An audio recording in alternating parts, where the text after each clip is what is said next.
જો કોંગ્રેસ માંજલપુરના પેટા ઇલેક્શનમાં પોતાની હાર ભાળી ગયું છે એટલે પરંપરાગત રીતે જે રીતે કોંગ્રેસ દરેક ચૂંટણીઓમાં બિનપાયાદાર મનગઢત અને તથ્યવિહીન આક્ષેપો કરતી હોય છે એ જ રીતે આક્ષેપો કરી રહી છે.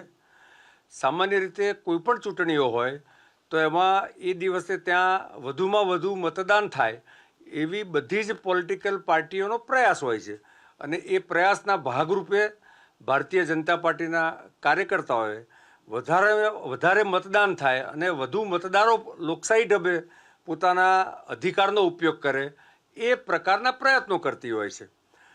કોંગ્રેસની તકલીફ એ છે કે જે રીતે ત્યાં પૂર્વ ધારાસભ્ય સ્વ યોગેશભાઈ પટેલની કામગીરી અને ભારતીય જનતા પાર્ટીના સંગઠનની કામગીરી, ભૂપેન્દ્રભાઈ પટેલની સરકારની કામગીરીના કારણે જંગી લીડથી ભારતીય જનતા પાર્ટીના ઉમેદવાર સતીશભાઈ પટેલ જીતવાના છે અને એ જીતની એમને ભાળ આવી ગઈ છે. એટલા જ માટે વિવિધ પ્રકારના આવા આક્ષેપો કરતી હોય. Thank you.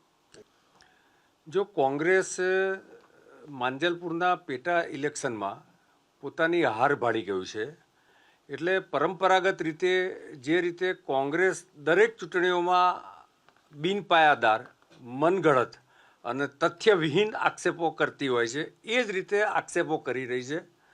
સામાન્ય રીતે કોઈપણ ચૂંટણીઓ હોય તો એમાં એ દિવસે ત્યાં વધુમાં વધુ મતદાન થાય એવી બધી જ પોલિટિકલ પાર્ટીઓનો પ્રયાસ હોય છે અને એ પ્રયાસના ભાગરૂપે ભારતીય જનતા પાર્ટીના કાર્યકર્તાઓએ વધારે મતદાન થાય અને વધુ મતદારો લોકશાહી ઢબે પોતાના અધિકારનો ઉપયોગ કરે એ પ્રકારના પ્રયત્નો કરતી હોય છે.